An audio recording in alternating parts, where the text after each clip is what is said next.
Or let's unpack this. It is Tuesday, January 27, 2026. Right. And if you are anything like me, or if you've been holding a controller at any point in the last, 20 years, today feels heavy. Heavy is a good word. We're looking at a situation that I think really defines the current state of gaming culture. Specifically, this tension between corporate strategy and just raw fan nostalgia.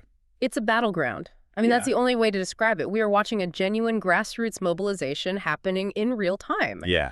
But it's not for a cause you might expect. It's not political in the traditional sense or anything like that. It's a rebellion to save a story. We are talking about Prince of Persia, the Sands of Time remake, a project that has become, frankly, the white whale of the industry. It really has. It's been delayed, rebooted, moved from one studio to another across the globe, and now here in early 2026, it seems to be just hanging by a thread.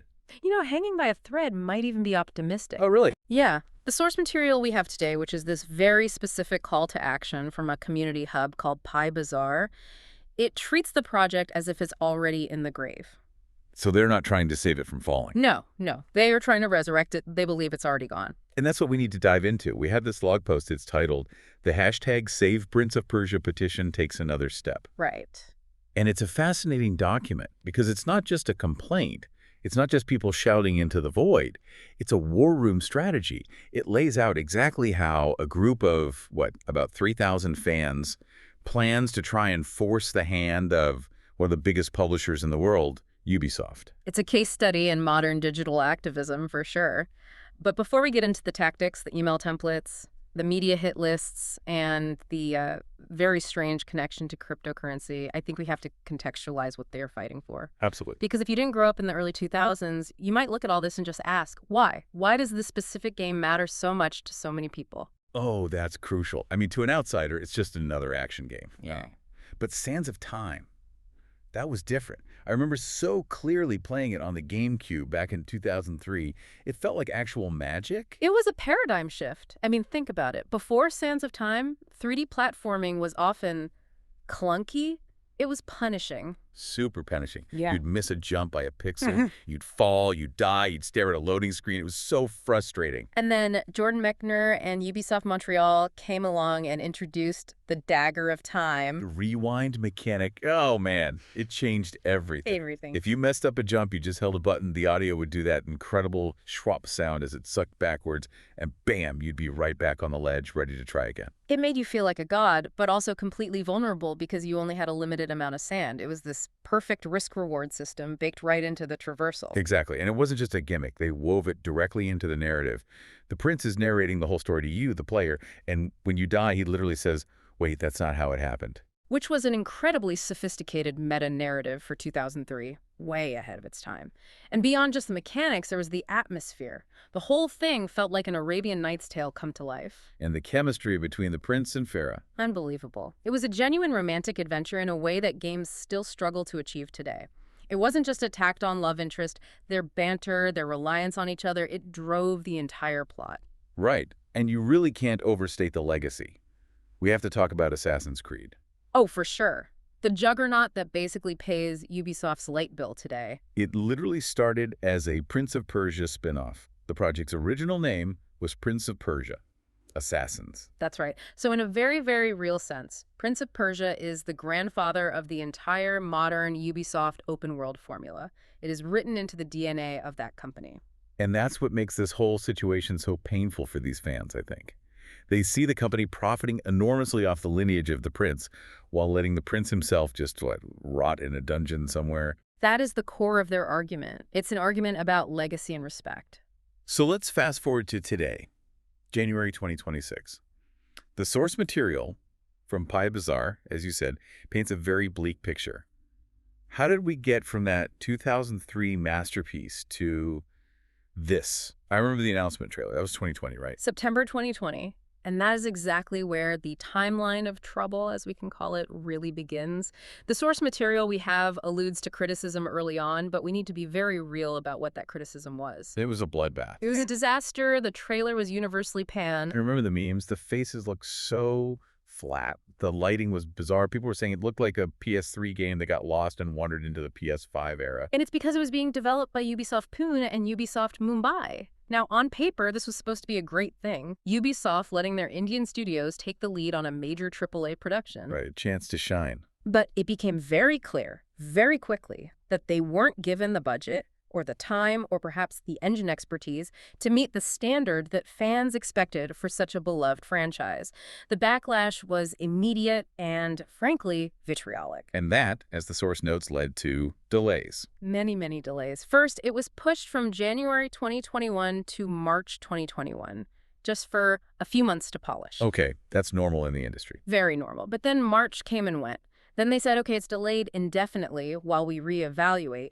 That's when you know there's a real problem. The indefinite delay. Yeah. The kiss of death. And then the source mentions the big one, complete restart. That's the phrase that just chills your blood if you follow industry news. Complete restart.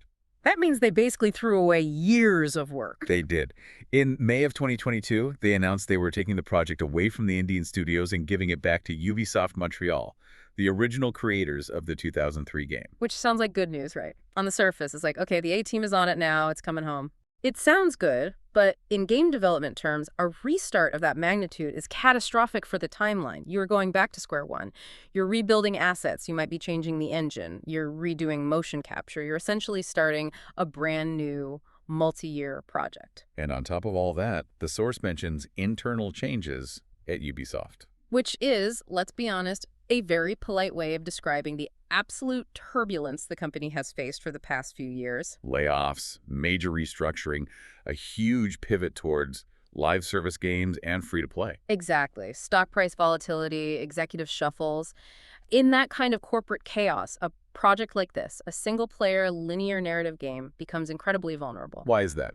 Because it's hard to monetize. You can't sell season passes or cosmetic skins for a 10-hour adventure game in the same way you can for Rainbow Six Siege or Assassin's Creed Infinity. From a purely financial perspective, it becomes a much riskier proposition. And that leads us directly to the current state described in this PiBazar post. The key word they use is silence. Yes. And the quote that really jumped out at me from the source was, "Years of work, creative investment, and developer commitment cannot just end in silence." That's a haunting line. Why is the silence so much worse for fans than just getting a clear no? Because silence is a corporate strategy. In the business world, we sometimes call it the soft cancel or the quiet death. The quiet death. Think about it. If Ubisoft's CEO comes out today and issues a press release saying the Prince of Persia remake is officially canceled, what happens immediately? The internet explodes. Twitter melts down. Gaming sites run with it. Stock probably dips for a day or two. It's a huge, messy news cycle. Bad PR. Precisely. It rips the Band-Aid off and it hurts the company. But if you just stop talking about it, if you let a year go by without an update, then 2 years. The anger slowly turns into apathy. Exactly. People move on, they forget. The quiet death is specifically designed to minimize that blowback by letting the project just fade away. But this source, this petition, and this blog post on PiBazar, it's definitive proof that the strategy failed, at least for some people. These 2,900 fans did not forget. They are actively refusing to let it die quietly. And that is the central fiction point of this whole story. The fans are trying to force a binary outcome. Is it alive or is it dead? Ubisoft, meanwhile, seems to want to keep it in Schrodinger's box, neither alive nor dead, just in development or indefinitely postponed, so they don't have to formally write off the asset from their books. Okay, let's look at the numbers here, the catalyst for this whole movement, the petition. The text says it has gathered between 2,700 and 2,900 signatures in just a few days. Now, this is where I have to put on my cynic hat for a moment. Please do. The numbers seem small on the surface. Is 2,900 signatures a lot? In a world where a game like Palworld can sell millions of copies in a single day, or GTA trailers get 100 million views, no, 3,000 is a rounding error. It's nothing. If you walked into Ubisoft's boardroom and said, I have a petition with 2,900 signatures, they wouldn't even look up from their phones. That number doesn't even cover the copy budget for one floor of the development team for a month. That's a brutal way to put it. But it's the financial reality. And what I think is actually quite intelligent and self-aware about this source material is that they seem to understand this. They admit it. They do. I missed that part. Yes. The text explicitly says the number is impressive for a grassroots social media effort, which it is, but, and this is the key part, it's still too small to significantly attract attention from Ubisoft directly. So they're not delusional. Not at all. They know that a change.org petition with 3,000 names isn't going to make the CEO of Ubisoft tremble in his boots. They aren't just screaming, "We are the Legion, into the wind!" That self-awareness is honestly refreshing. Usually these campaigns can come across as very entitled, but these guys are like, look, we know we're small, but we have a plan to be loud. And that very acknowledgement is what drives the pivot in their strategy. They realize that getting more signatures, while good, isn't enough. They need a multiplier effect. A force multiplier. Right. If they can't shout loud enough to be heard in Paris, where Ubisoft's HQ is, then they need to find someone with a megaphone and hand it to them. Enter the media. Enter the media blitz. Yeah. This is where their strategy gets really interesting. It shifts from just recruiting more fans to actively weaponizing journalism. Weaponizing journalism. That sounds incredibly aggressive. It is aggressive, and it's calculated. Look at the list of targets they've compiled. They aren't just sending a polite note to a general feedback inbox at Ubisoft. They have a hit list of basically every major gaming publication in the Western world. I'm looking at the list from the source right now. It's extensive. IGN, Insider Gaming, Gamerant, Comic Book PC Gamer, Eurogamer. It just keeps going. Jamatsu, Rock Paper Shotgun, Kotaku, VGC, GameSpot. It's a classic shotgun approach. They are just spraying the entire industry with their message, hoping something sticks. But I want to pause on the specific outlets for a second because I think it reveals something very smart about their demographic targeting. Okay. They include PC Gamer. That's your hardcore, tech-focused PC crowd. They include Push Square, which is a very PlayStation-centric outlet.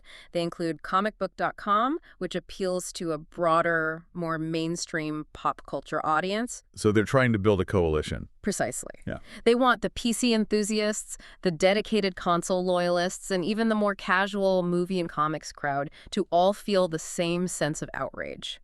They're making the argument that this isn't just one group's game, it belongs to everyone. Which is smart. Prince of Persia was always a multi-platform title. It was on everything. But there's a level of nuance here in their contact list that I find really fascinating. It's not just the publication names. They list specific journalists. Oh, I see that. For VGC, Video Games Chronicle, they list Andy Robinson. Andy Robinson! He's a big name in investigative games journalism. A very big name. He breaks stories. He does. He's known for breaking stories about project cancellations, about retro revivals. He was huge on the GoldenEye return story. By targeting him specifically, the organizers are showing that they've done their homework. They know who the real levers of influence are. They aren't just spamming support at Viciados. They are going directly to the investigative journalists who have the power to actually embarrass a corporation. Because that's the key, isn't it? If Andy Robinson writes a story on VGC with the headline, Ubisoft ghosts thousands of Prince of Persia fans, that story gets read by investors. It gets read by other developers in the industry. It creates a problem. Exactly. A petition is easy to ignore. A headline on VGC or IGN that starts trending on Twitter, that requires a PR response. They are trying to manufacture a news cycle out of thin air. And to make sure that cycle actually happens, they've tried to remove all the friction for the fans. They provided this pre-written email template. The primary tool of the modern digital activist. Okay, let's deconstruct this email. I want to read parts of it out loud because the wording is so calculated. It starts, "Hello, I'm a fan of Prince of Persia and want to draw attention to Ubisoft's cancellation of the Sands of Time remake." Stop right there. That first sentence is the whole game. The word cancellation. The word cancellation. They state it as a fact. But officially, that's not a fact. Ubisoft has never, ever used the word canceled. Their last official word was that it was still in development in Montreal. So what are they doing here? It's a strategic gamble. Are they just lying to the media? Or is it more of a projection of their fears? I wouldn't call it lying. I'd say they are forcing the issue. By stating cancellation as a fact in hundreds of emails to journalists, they are baiting Ubisoft into a response. How so? Well, think of the two possible outcomes. One, the media runs with the cancellation narrative. The headline becomes, "Fans protest cancellation of Prince of Persia." Now, Ubisoft is forced to come out and issue a statement saying, no, it's not canceled, it's still in development. And boom, the fans get the update they've been waiting years for. They get a confirmation of life. Exactly. Outcome two, Ubisoft stays silent. They don't respond. In which case, the cancellation narrative just solidifies in the public mind. The silence is taken as confirmation. It's a win-win for the protesters. It's brilliant in a way. They are using a presumed truth to force the actual truth out into the open. It's risky, but incredibly effective if it works. Okay, the template continues. The community started the hashtag Save Prince of Persia petition, which has already gathered thousands of signatures in just a few days. The language there. Thousands. Again, technically true. 2,900 is thousands. But it frames the narrative. It sounds like a swelling, powerful tide of people. If you are a journalist sitting in the desk on a slow Tuesday in January and you get 50 identical emails all saying thousands of people are angry, you start to think, Am I missing a scoop? FOMO, fear of missing out. It drives the entire news industry. And they double down on this in the important links section of the template. This is the part I found really clever. Yeah. They link to a story that's already been published, but it's in Portuguese. Yes. Full story in PTBR on a site called viciados.net. I looked this up too. The headline translates to something like, Petition for Prince of Persia remake gathers thousands of signatures. So they're bootstrapping their own legitimacy. It is brilliant bootstrapping. Yeah. They managed to get one outlet, probably a smaller, more community-focused one in Brazil, to run the story first. Now, they are using that one story as proof to convince the huge American and British outlets like IGN and Kotaku that this is already a legitimate global news event. The email to IGN basically says, look, Brazil's already talking about this. Why aren't you? It creates a feedback loop. You use the coverage, you got to get more coverage. And it also smartly highlights the global nature of the fan base. Brazil is a massive gaming market. If you can show that the Latin American community is mobilized, that adds significant weight. It tells Ubisoft this isn't just a few entitled gamers in London or Los Angeles. But I have to play devil's advocate here for a second. Go for it. If I'm an editor at IGN and my inbox gets flooded with 300 identical copy-pasted emails, do I think, wow, a huge story? Or do I think, wow, spam, and create a filter to block the sender? That is the fundamental risk of using a template. It can absolutely look like a bot attack or an insincere brigade. Journalists, as a rule, generally hate being brigaded. So how does this overcome that? I think it has a chance for two reasons. One, as we mentioned, they are targeting specific writers like Andy Robinson who have a known interest in these kinds of stories. And two, the tone of the email is polite. It's not abusive. It's not demanding in a hostile way. It's pleading. It's framed as a distress signal, not a threat. Exactly. The key line is, if you could cover this campaign, it would increase pressure on Ubisoft. They are actually stroking the journalist's ego. They're saying, you have the power, please help us. It's a call for an alliance, not a declaration of war. I want to pivot now to the source of all this. We keep saying PiBazar. We have to talk about what that is, because it is profoundly weird. It is deeply, deeply weird. And I think it's actually key to understanding the psychology of this entire movement. So for listeners who might not know, PiBazar is a marketplace for something called the Pi Network. Can you just briefly explain what the Pi Network is? Because I've seen people clicking a button on their phones for years about this thing. Right. So the Pi Network is a cryptocurrency project that allows users to mine Pi coins on their mobile phones, supposedly without draining their battery or data. But here's the massive catch.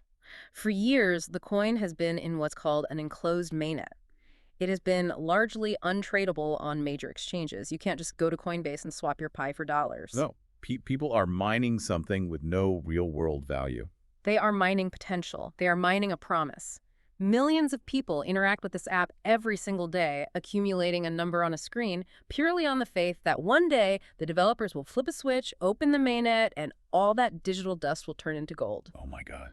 I see it now. It's the exact same psychology. It is the exact same psychological mechanism as waiting for a game stuck in development hell.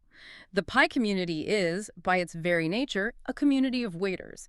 They are conditioned to hold on, to believe in a roadmap that keeps getting extended, to trust in developers who operate in silence for long periods of time. Well, it makes perfect sense that the Prince of Persia resistance movement would set up shop there. It's the perfect host organism. The perfect host. You have a massive pre-existing user base that fundamentally understands the concept of hodealing, holding on for dear life.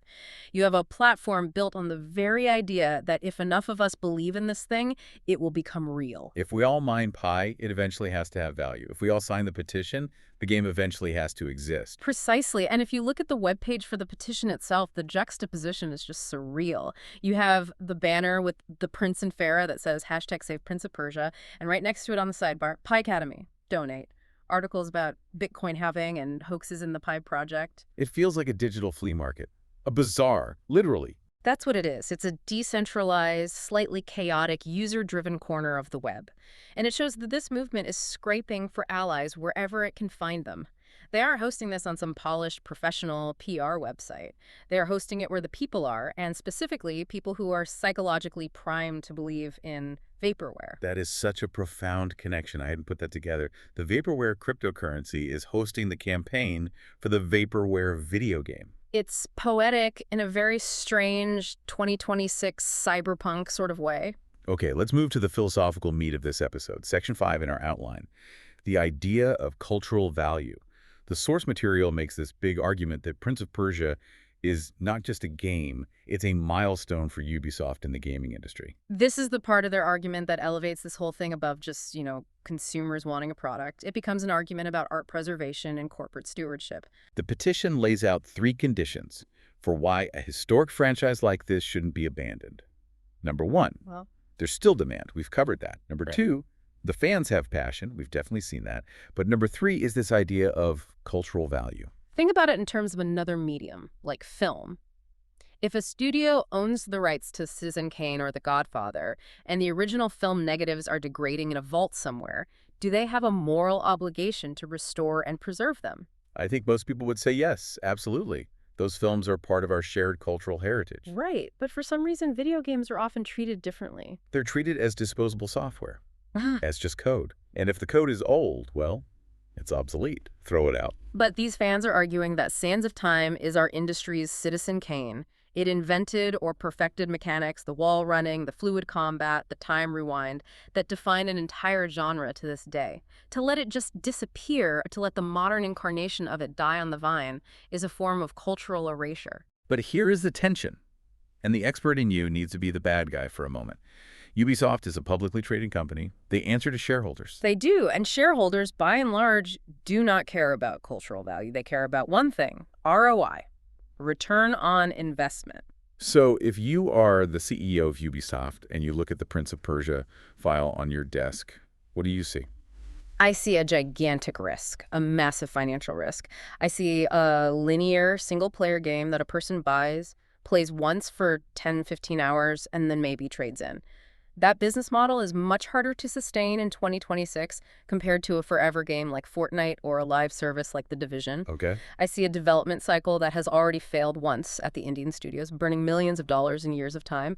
Restarting it properly at a top-tier studio like Montreal means spending another $100 million, maybe even more. 100 million. Yeah. For a remake. Easily. For a AAA remake built for modern consoles in 2026, with global marketing costs, you're looking at $100 to $150 million hole you have to climb out of.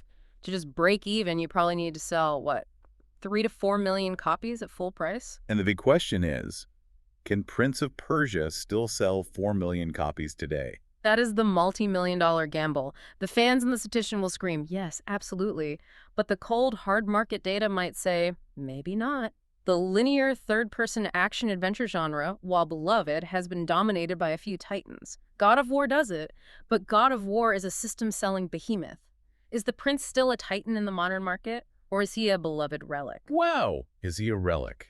That's a harsh question. It's the question that Ubisoft's silence is trying to answer. The very fact that their silence suggests that they aren't sure. They are terrified that if they spend all that money and release it and it only sells 1.5 million copies, the IP is well and truly dead forever. Sometimes it's safer to just do nothing. So the fans are essentially screaming, we don't care about the financial risk. We care about the art. We care about the legacy. And the source material actually acknowledges the difficulty of their position. There's a line that says, "We are aware of the financial, technical, and strategic challenges." So they aren't completely ignoring the money problem. They are just arguing that legacy should weigh heavier on the scales than it currently is. It's a plea for stewardship. It's like they're saying, you bought this company. You inherited this iconic IP. You have a duty of care to it. That is the perfect way to put it. If you own a historic building in a city, you can't just let it crumble into dust because fixing the roof is expensive. The community won't let you. These fans are acting as the self-appointed historical society for digital architecture. I love that analogy. The Historical Society of Ubisoft. And right now, they are picketing out front with their digital signs. Let's talk for a minute about the people who are actually leading this picket line. The source gives specific credit to a few organizers. Uimimero, who is a content creator, and the fan page Prince of Persia Universe, which is run by someone called @PrinceSazyX on Twitter. The grassroots generals leading the charge. My question is, why do these people do it? I mean, running a fan page or creating content for a dormant franchise is a largely thankless job. Organizing a campaign like this takes dozens, if not hundreds of hours of unpaid work. What's the motivation? I think it boils down to identity. For someone like Prince Ozzy, this isn't just a game they like, it's a fundamental part of who they are online. They have probably spent thousands of hours in that universe, not just playing, but thinking about it, creating content for it, and building a community around it. If the game dies, a part of their community and their own identity dies with it. It reminds me so much of the Snyder Cut movement for Justice League. It is the direct parallel in the film world, absolutely. People made fun of the hashtag release the Snyder Cut folks for years. They were called toxic, they were called delusional. The line was always, the movie doesn't even exist. And then it came out. And it was a huge event for HBO Max. It actually worked. It worked because the noise eventually became undeniable. It was sustained for years. And because Warner Bros. Eventually looked at the situation and realized, wait a minute, there is a built-in subscribed audience here that is literally begging to pay us for a product. So the big question is, do you think Ubisoft could have a Snyder Cut moment here with Prince of Persia?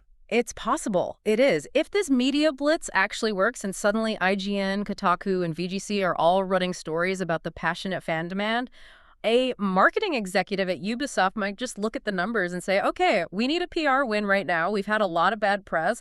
Let's lean into this. Let's commit to the project publicly. But there's a key difference, isn't there? Unlike the Snyder Cut, there is no Zack Snyder here. There isn't a famous, powerful director fighting for the project from the inside.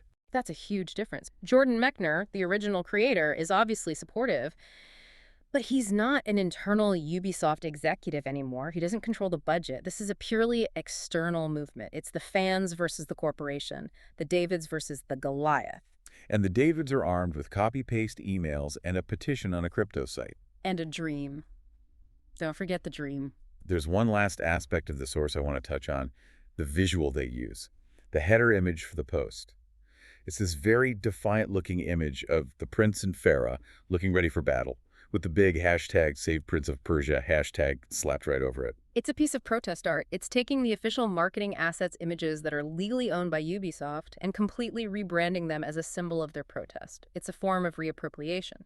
The subtext is, this is ours now, not yours. And the call to action at the very end of the post. It's surprisingly wholesome. It's not angry. It just says, share the petition on social media. Contact the press. Thank you all so much for your support. That thank you is vital. We talked about how anger is the spark for these movements, but community is the fuel that keeps the fire burning. If this was just a campaign of sending hate mail, it would burn itself out in a week. Right. But by constantly thanking each other, by acknowledging the Umeros and the Prince Aussies, they are building a social bond. They are reinforcing the idea that they are fighting for each other as much as they are fighting for the game itself. We are in this together, even if this is just waiting in the digital lobby of the PiBazar. Even if we are all just waiting for the sands of time to flow backwards and give us another chance. So we've broken down the timeline of trouble, the media blitz strategy, the very weird crypto connection, and the core philosophical argument. It is January 27, 2026. The emails are going out as we speak. What happens next? What's the best case scenario? The best case scenario. The absolute best, most optimistic outcome. Best case, the media bites. A journalist like Andy Robinson at VGC sees the smoke and decides to investigate the fire. He writes the story. Passionate fan base demands answers from Ubisoft on stalled Prince of Persia remake. Other outlets see the story and pick it up. Ubisoft's stock wobbles slightly, or maybe their PR team just gets nervous about the sustained bad press during an otherwise quiet January news period. And then they issue a statement, something simple. We hear you. The passion of the community is inspiring. The remake is alive and well in the hands of our talented team at Ubisoft Montreal. Here is a single new piece of concept art. We'll have more to share with you later this year. And that would be enough. Just that. For now. That would be a monumental victory, just a confirmation of life. It would reset the clock and give the fans hope for another year. Okay. And the worst case, the most likely outcome. The quiet death continues. The journalists' spam filters catch the emails, they ignore them. The petition stalls out at 3,500 signatures and fades into obscurity. Ubisoft says nothing. And then, 6 months from now, a report from an insider leaks that the project was quietly canceled months ago and its development assets were reassigned to the next Assassin's Creed game. That is depressingly plausible. It is statistically the most likely outcome for any project in this state. But that is exactly why the rebellion matters, because they are fighting against those odds. It really challenges this whole idea of ownership, doesn't it? And I think that's the thought I want to leave our listeners with today. We buy these games, we pour hundreds of hours into them, but do we own the future of them? Legally, absolutely not. You own a temporary license to play the software. That's it. But culturally, morally, the argument is that, yes, the fans do have a stake. The fans are the ones who keep the IP alive when the corporation forgets about it. They're the ones writing the fan fiction, drawing the art, running the wikis, modding the old games. They are the keepers of the flame. So in a very real way, the Prince of Persia lives more vividly in the PiBazar right now than he does in the halls of Ubisoft Montreal. That's the sad truth of it. The spirit of the game is currently residing on a cryptocurrency marketplace server, being kept alive by the collective belief of 2,900 people who simply refuse to let go. The spirit of the fans is fighting the letter of the law. It is. A battle as old as time. You know, this whole deep dive just makes me want to go find my old GameCube and plug it in. And I think that's the whole point, isn't it? Nostalgia is a powerful engine. If this conversation made you or anyone listening want to revisit that game, then in a small but meaningful way, their campaign is already working. It definitely is. Listeners, we've unpacked a lot today. The struggle of the Sands of Time remake is really the struggle of every fan who has ever loved something that a corporation decided wasn't profitable enough to care about anymore. It's a universal story playing out in our niche. Check the show notes if you want to see the links to the petition itself, the original PiBazar post, and that Brazilian article if you want to practice your Portuguese. And maybe keep an eye on Andy Robinson's Twitter feed for the next few days. You just never know. You never know. Thanks for listening to The Deep Dive. Stay curious, and don't let the sands run out.